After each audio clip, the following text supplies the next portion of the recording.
Alors moi, je suis très contente d'avoir Grégoire. On s'est rencontrés. Non, s'il vous plaît, il y a des gens qui bossent ici. On s'est rencontrés. On s'est rencontrés d'abord par aussi, téléphone. ouais, voilà.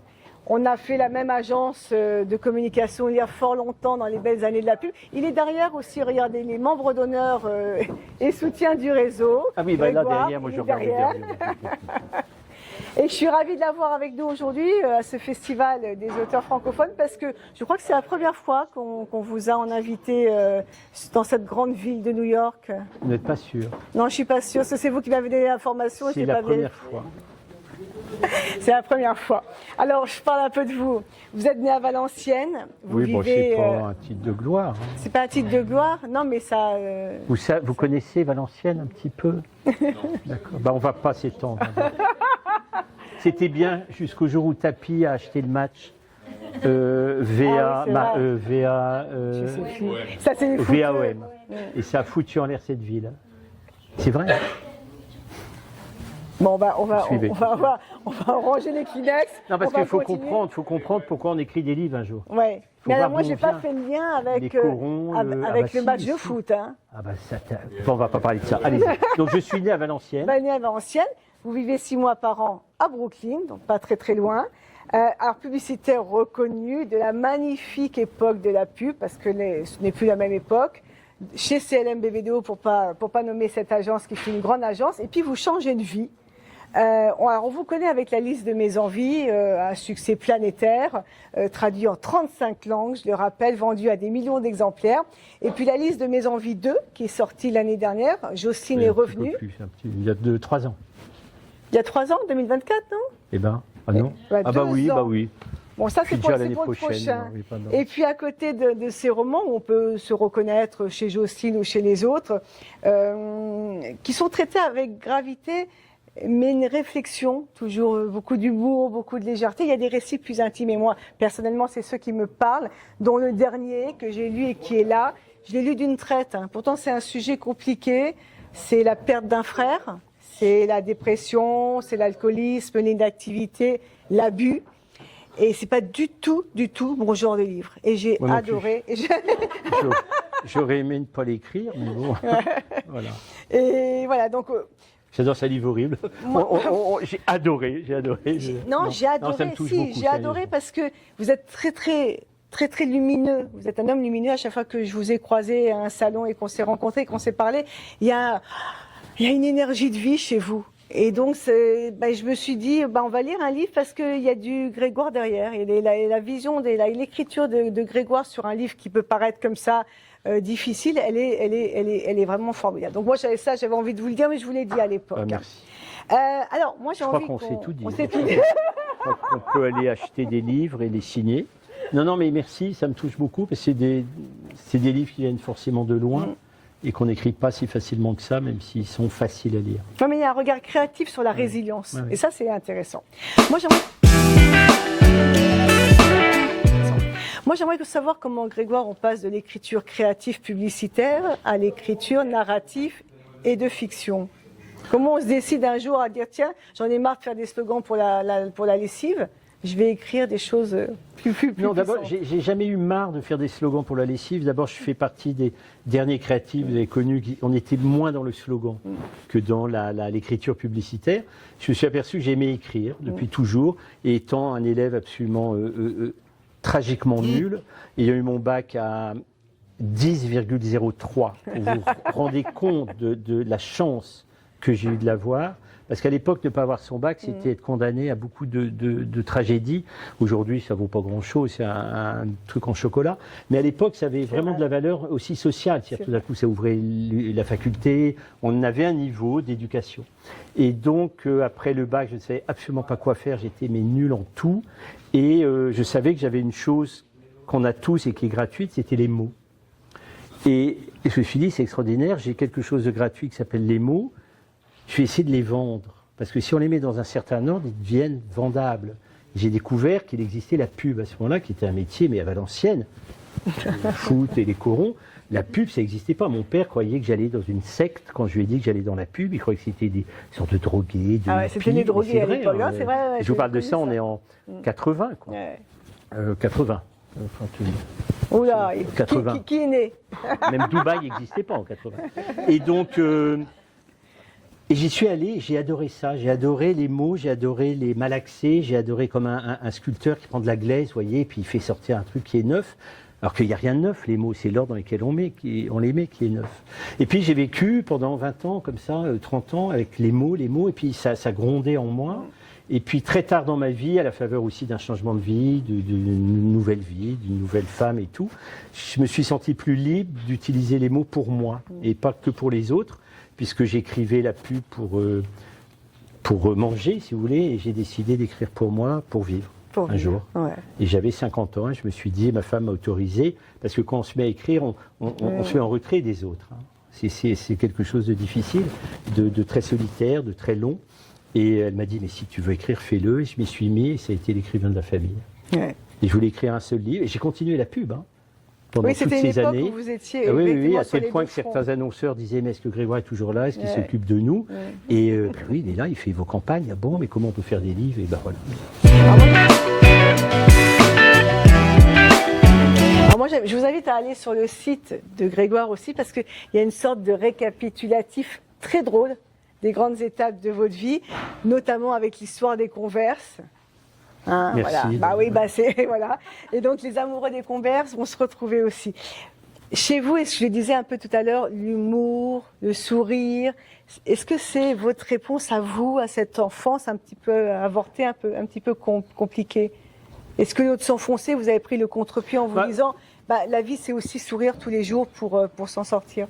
Je pense que quand on vit des histoires personnelles douloureuses, si on n'est pas capable d'en parler ou de le porter avec un petit peu de légèreté, ce qui n'enlève en rien la gravité, je crois qu'on fait chier tout le monde. Déjà, les autres, on les ennuie prodigieusement. Imaginez, vous allez au bureau le matin et vous dites à quelqu'un « Salut, t'es bien ton week-end ?» Et l'autre, il fait « Non, tu peux pas ça. » Je te laisse. On n'a pas envie de porter le chagrin des autres. On n'a pas le temps, on n'a pas la place, on n'a pas la force. C'est ennuyeux. Alors j'ai décidé de mettre ça dans des livres, mais de le raconter de façon aimable. Et oui, on peut sourire de beaucoup de choses. Et puis c'est important de garder, presque pas de l'espoir, mais la joie de vivre. C'est quand même si on se fait casser la gueule, c'est beau la vie. Quoi. Moi, je crois. Ouais. Et c'est vrai, je pense que c'est vrai. Et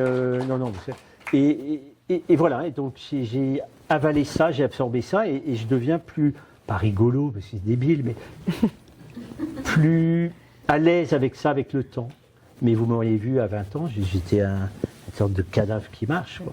Et après, on grandit, on mûrit, on s'entoure des gens moins toxiques aussi pour vous. Il faut avoir la force de dégager les gens qui vous pourrissent. Il ne faut pas attendre d'avoir 50 ans pour faire ça. Si on peut commencer plus tôt, c'est mieux, c'est un conseil que je donne. Mais voilà, et donc petit à petit, je me suis dit, il y a une sorte d'allégresse. Voilà, c'est le mot que j'aime bien. Et puis si on rigole avec les gens, c'est pas parce qu'on va parler de choses graves qu'on est obligé de tirer la gueule. Voilà. Et c'est un peu les deux livres que vous avez là aujourd'hui, qu'on a sélectionnés, qui sont les deux derniers. C'est très paradoxal. Ouais, c'est le miroir à deux faces de Grégoire, parce que il y a le roman qui peut paraître grand public, même s'il amène à réfléchir, la réflexion humaine sur un peu une satire de notre société. Donc ça, c'est la liste de mes envies 2. C'est cette femme qui gagne au loto, une somme considérable, et puis qui décide d'aider les autres, pas toujours en leur disant d'ailleurs, pas toujours à visage découvert. Elle fait ses listes, elle tient ses carnets de comptes. Moi, cette femme extraordinaire qui est rentrée dans votre vie il y a 12 ans, Jocelyne, pourquoi vous avez eu envie, 10 ans après, de la refaire naître avec ses nouvelles envies, ses nouvelles réflexions, et de nous dire à nous, la vie, elle est belle, parce que c'est ça, hein, la liste de mes envies. En fait, je crois que c'est parce que il y avait le Covid, j'étais à New York, on était arrivé 6-8 mois avant, l'été d'avant, et tout d'un coup on arrive à New York pour vivre une grande et heureuse vie de liberté, et on se retrouve enfermé à l'époque, alors qu'on est là depuis quelques mois, et on ne peut pas rentrer en France, à l'époque. Et j'étais en train d'écrire L'Enfant réparé, qui est le seul récit que j'ai jamais fait sur mon histoire personnelle et mon abus par mon père. Et c'était une période très très douloureuse parce que on se souvient du bateau que le président avait à l'époque envoyé, le bateau hôpital qui est passé devant chez nous sur les Rivers. Je finissais le livre et je me suis dit mais c'est pas ça la vie, ça peut pas être ça, il faut absolument que je m'en sorte. Et je venais d'écrire un livre un peu sombre, et même s'il est très lumineux, mais bon, pour moi qui était difficile. Il y avait ce monde qui était très figé. À Williamsburg, les synagogues étaient fermées, même si en secret ils y allaient quand même. Et il y avait, mais ils y allaient. Ouais, je me souviens de cette taux histoire. de contamination terrible là-bas. Et on voyait tous les vendredis, Shabbat et tout, sur les toits des immeubles, avec leurs habits noirs, comme ça, ils venaient prier sur les toits, comme des corbeaux. C'était incroyablement beau, mais en même temps étrange et presque suspect de se dire c'est quoi ces fantômes qui vont tomber. Non, mais il y avait quelque chose d'irréel. Et donc, je me suis dit, il faut que je m'en sorte, il faut que la littérature, une fois encore, elle vienne à mon secours. Il faut que j'écrive quelque chose qui me ressemble aussi. Je ne suis pas que la part sombre qu'a fait de moi mon père. Je suis aussi quelqu'un de lumineux et de joyeux et qui aime la vie. Et à ce moment-là, je me suis tourné vers celle qui m'a donné une joie de vivre extraordinaire, qui était Jocelyne. Et je l'avais abandonnée 10 ans plus tôt au bord de la plage à Nice, à la fin de la liste de mes envies. Et j'ai dit, mais qu'est-ce qu'elle est devenue, celle-là? Je vais aller la rechercher. Et vraiment, je l'imaginais assise de dos et je vais voir qu'est-ce que tu as fait toutes ces années. Et je l'ai écouté me raconter son histoire. Alors, la liste de mes envies, c'est un peu quand même, pour ceux qui ont la rêve, c'est un peu l'effet qui se coule. C'est-à-dire qu'on a l'impression que c'est léger, que ça se lit sur un canapé, là, ou sur la plage de Nice. Puis il y a la seconde couche qui arrive. Et quand on referme le livre... aussi, même. Hein. Ouais, mais il y a déjà la deuxième. La deuxième, ouais. Quand on referme le livre, on trouve d'abord que la vie, elle est super belle, qu'on a de la chance d'être vivant, d'être là, qu'on a des amis merveilleux. Et puis que rien ne vaut ce dont vous parliez, ces petits bonheurs du quotidien, quoi. Ce bonjour, comment ça va? Écoute, ça va, et toi, qu'est-ce que tu as fait? Oh, tu as des jolies choses. Voilà, ces petits bonheurs qui fait qu'on apprend une leçon. Et je souvent, trouve que c'est pas une ce question livre, d'argent. Non, On exactement. croit toujours que si j'ai de l'argent, non, c'est pas vrai. Les choses qui rendent profondément, j'allais même dire tragiquement heureux, elles sont gratuites. Un chien. Mais c'est con, un chien. Vous rentrez chez... C'est vraiment con, un chien. Non, ça, c'est pas ouvrir une porte, ça ramène pas ses crottes. Non, c'est pas très bien élevé, un chien. Ça laisse des poils partout, ça sent pas bon quand il pleut. Ça vous regarde en bavant quand il a faim. Quand vous rentrez après une journée de boulot et qu'il gratte à la porte et qu'il vous saute et qu'il couine et qu'il a sa queue qui frétille, mais c'est génial. Ouais, c'est génial. C'est gratuit. D'ailleurs, mon mari, il dit que c'était la seule personne... Le chien, c'est la... j'ai eu peur. Non. Mon mari fait le chien. Quand je rentre, il fait voilà. Ben voilà. Coupé. Non, j'ai... Non, mais c'est ça. Ce que je veux dire, c'est que c'est un coucher de soleil. C'est super beau. Ouais. Un coucher de soleil avec quelqu'un que vous aimez bien, enfin... vous regardez. Plouf, c'est tombé dans l'eau, c'est déjà la nuit, c'est beau. C'est gratuit. Il y a plein de choses comme ça. Et c'est Saint-Augustin qui disait que le bonheur, c'est de continuer à désirer ce qu'on possède.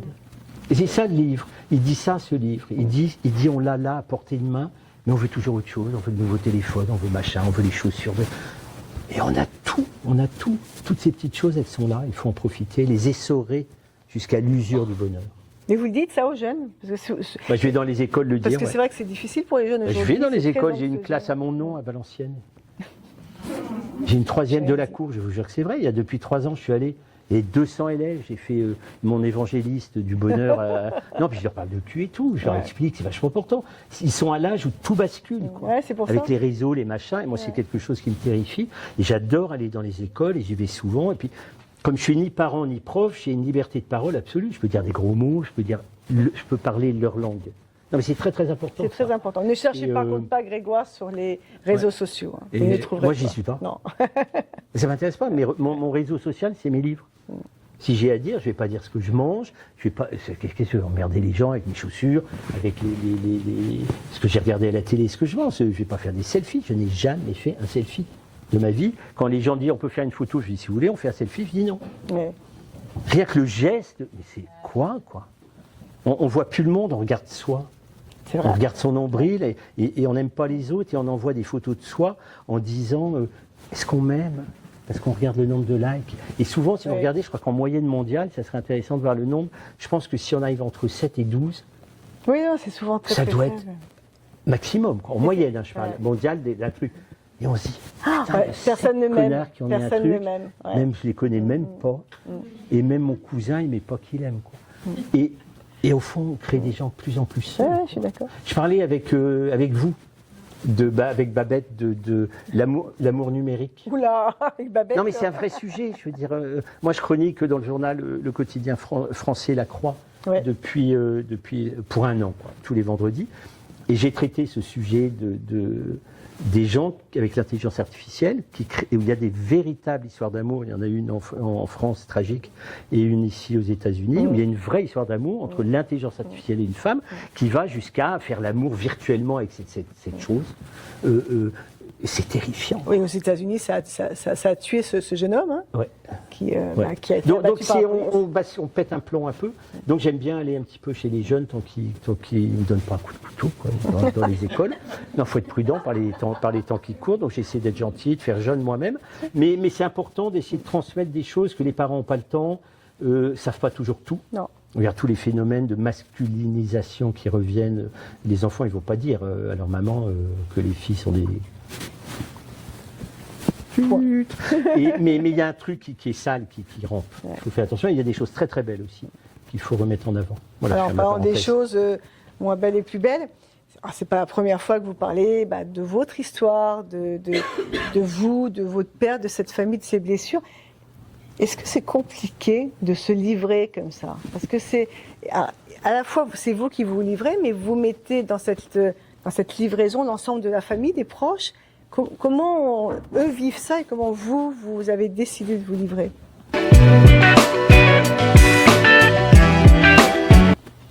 D'abord, moi j'ai une démarche de romancier. Donc au départ, j'ai écrit des romans. Des romans. Alors après, les romans, on est inspiré de ce qu'on connaît. On parle bien de ce qu'on connaît. Moi, ce qui me fascine, c'est la famille. En gros, ce qui me fascine, c'est un mot très très idiot, galvaudé, mais c'est l'amour. C'est tout ça un mot incroyable. C'est quelque chose d'incroyable. Et pourquoi aimer peut faire parfois autant de mal? Pourquoi on peut tuer? Pourquoi on peut se tromper? Pourquoi on peut mal aimer quelqu'un et le faire souffrir finalement? Et l'amour, c'est le lieu qui cristallise nos vies. Si on n'aime pas et si on n'est pas aimé, on ne vit pas, quoi. C'est tout, on est mort. Quoi. Après, selon la manière dont c'est habillé, en costume, c'est un roman historique. Si on tue quelqu'un, c'est un polar. Mais si vous lisez tout, c'est toujours quelqu'un qui veut rencontrer quelqu'un, ou qui veut être aimé de quelqu'un, ou qui veut comprendre quelqu'un, ou qui veut se rapprocher de quelqu'un. Donc moi, au départ, c'est ça. Et un jour, tout à fait par hasard, parce que en tant que... Je lisais beaucoup de faits divers, comme vous tous et vous toutes, sur les abus d'enfants et tout, ça m'énerve, quoi. J'ai dit, je vais écrire un roman qui s'appelle Mon père, qui est paru en 2019, si ma mémoire est bonne, qui met en scène la rencontre, je rêvais de ça, c'est comme un fantasme de romancier, de la rencontre d'un papa et de l'abuseur, je ne sais pas comment on dit, de son enfant. Voilà. Parce qu'on dit toujours, putain, si je trouve le mec qui a touché mon môme, mais je le tue. Ouais. C'est ce qu'on dit, sinon on n'est pas humain. Non, je l'inviterai, non, on le tue.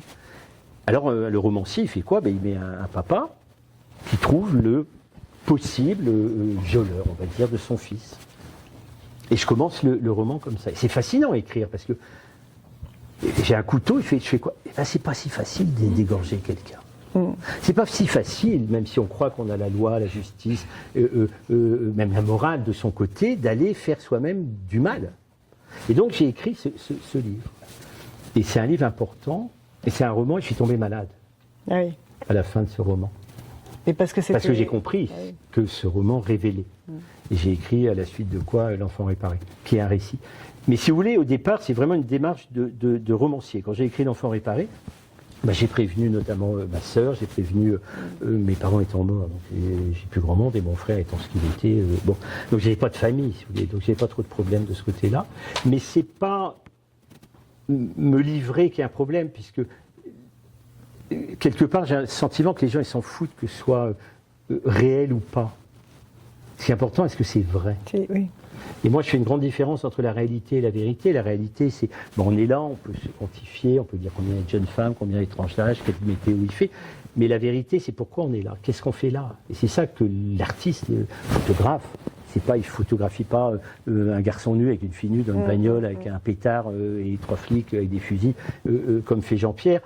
C'est ce qui est la vérité d'une société malade qui raconte et qu'on ressent dans l'image. Et c'est ça. Et donc, moi, je n'ai pas le sentiment de livrer une réalité, mais de chercher une vérité, à tel point que quand j'ai écrit L'Enfant réparé et que je le présente dans un salon, c'était notamment à Taloir, la première fois que j'en ai parlé, il y a 200 personnes ont pleuré, mais tout le monde pleurait, moi le premier en arrivait, et à la fin, des gens se lèvent et disent « Grégoire, je t'appelle Grégoire, merci, tu as raconté mon histoire, j'avais 18 ans, c'était mon grand-père, etc. » Et c'était bouleversant.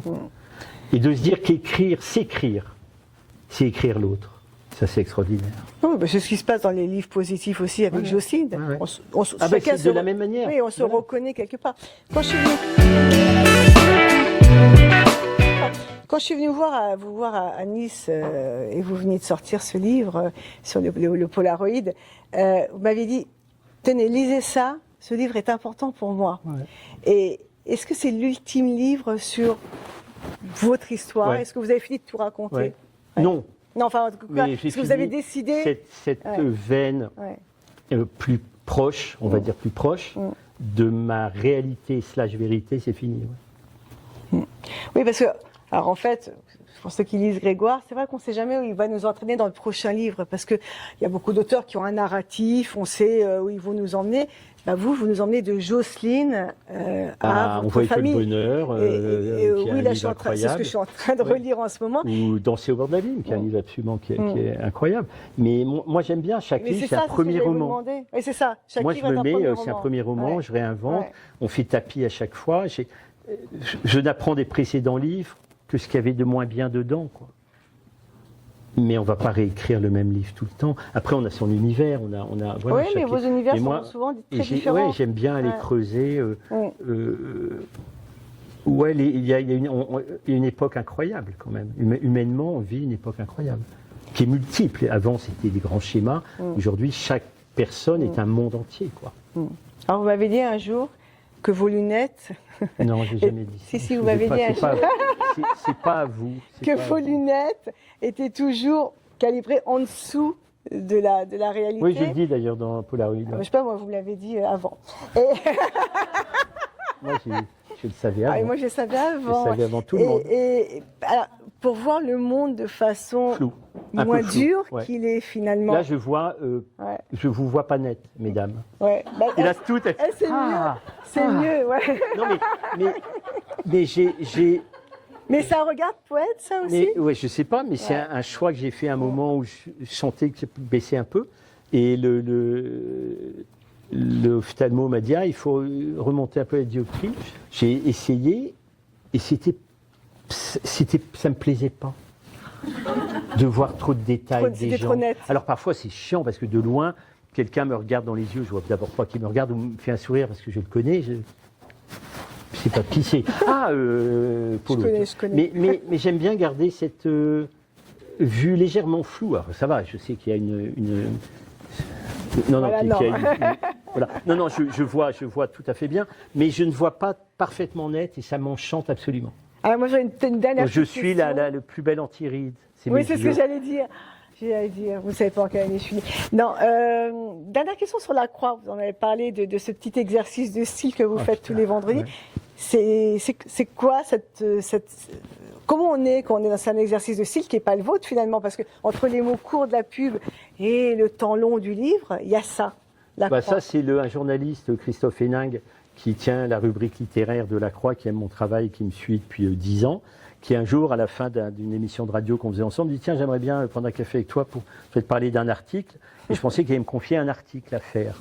Et j'aime bien ton blog, comment tu écris, tout ça, et tes livres. Et en fait, il me dit, voilà, on a la dernière ce qu'ils appellent la dernière page à La Croix. Et est-ce que tu acceptes de participer? Donc il y a 5 chroniqueurs pour 1 an. Et c'est pour 1 an, un jour par semaine, quoi. Alors moi j'ai eu le vendredi, ce qui est bien mais compliqué parce qu'il y a en plus tous les numéros du week-end. C'est bien le vendredi. Et il m'a dit, voilà, tu fais ce que tu veux, tu as 4800 signes. C'est énorme, 4800 signes. C'est-à-dire que la page, elle est très belle si vous le connaissez. C'est vraiment la demi-page du journal. Il y a une photo en bas, poético, actualito, enfin voilà, un truc qui est assez beau. Puis il y a votre article dessus, qui fait 5 colonnes, et vous faites absolument ce que vous voulez. Et c'est super dur parce que dans la pub, on vous dit, voilà, il faut vendre ce yaourt, il faut vendre cette bagnole, il faut vendre cette assurance. à telle personne, donc il y a un cahier des charges. Quand on fait un roman, c'est compliqué, mais au moins vous dites-vous à vous-même le cahier des charges. Je vais écrire l'histoire d'un homme qui rencontre le type qui a tripoté son gamin. Mais là, qu'est-ce que je fais toutes les semaines? Et je me suis promis de ne pas parler de politique. On fait quoi de cette liberté? Mais non, parce que je veux pas prendre une bombe. Non, mais on fait quoi de cette liberté? Ah non, parce que j'allumerai, là, les cons, ils sont partout, quoi. Mais j'ai pas envie de parler de ça. Il y a trop de gens qui commentent. On est dans le commentaire permanent. Tout le monde commente. Tout le monde dit, ah ben moi j'aurais fait ça, regardez, il y a un accident de voiture. Il y a un gamin de 20 ans qui est mort la nuit, sur une ligne droite. Paf, vous avez un miné, je ne note pas, de tout cœur avec la famille. Mais ta gueule. mais tais-toi. Tais-toi. C'est comme si le malheur des autres, on avait peur qu'ils prennent votre place. Ah bah ça, c'est alors on va se repaître du malheur des autres pour avoir des likes, pour dire oui, il est mort, il fait l'actualité, mais moi j'existe aussi, les gars. Ça me fait chier. Donc je ne veux pas parler de tout. Donc il reste quoi? Il reste nous, il reste la vie, il reste l'humeur, il reste l'amour numérique, il reste ce monde curieux, il reste la poésie, il reste la mélancolie, il reste la nostalgie. Donc je fais tout. Là j'ai fait un article sur une série télé que j'ai regardée pendant l'hiver où il neigeait. Avec mon épouse, d'ailleurs, on n'était pas bien fiers de regarder ça, qui s'appelle Love is Blind, qui est diffusé ici. Il doit être un nombre de séries où des gens se rencontrent pour se marier, quoi, sans se voir. Et il y a eu une version française, d'ailleurs, qui a été faite.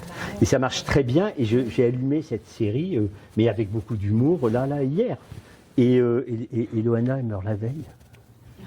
Non, mais...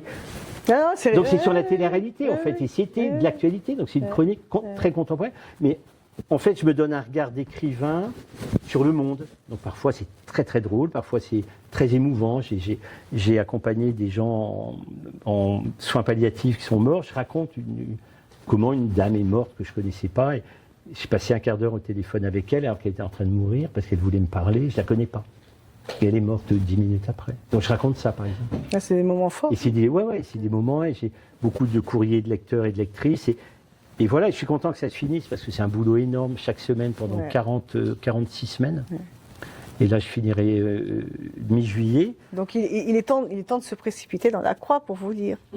Ouais, mais je pense que c'est sur leur site, je sais pas comment ça marche. Mais c'est très très intéressant à faire. C'est-à-dire, ça fait bouger l'écriture, parce que 4800 signes, en fait, c'est comme une nouvelle.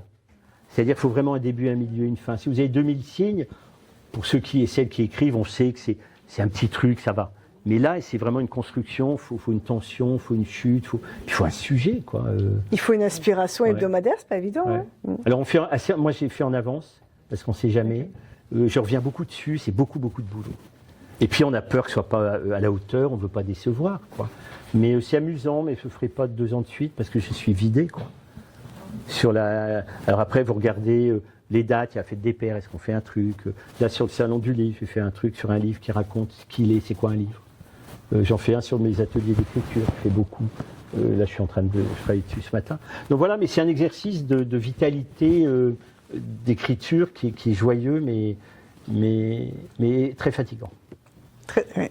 Très fatigant. Merci Grégoire.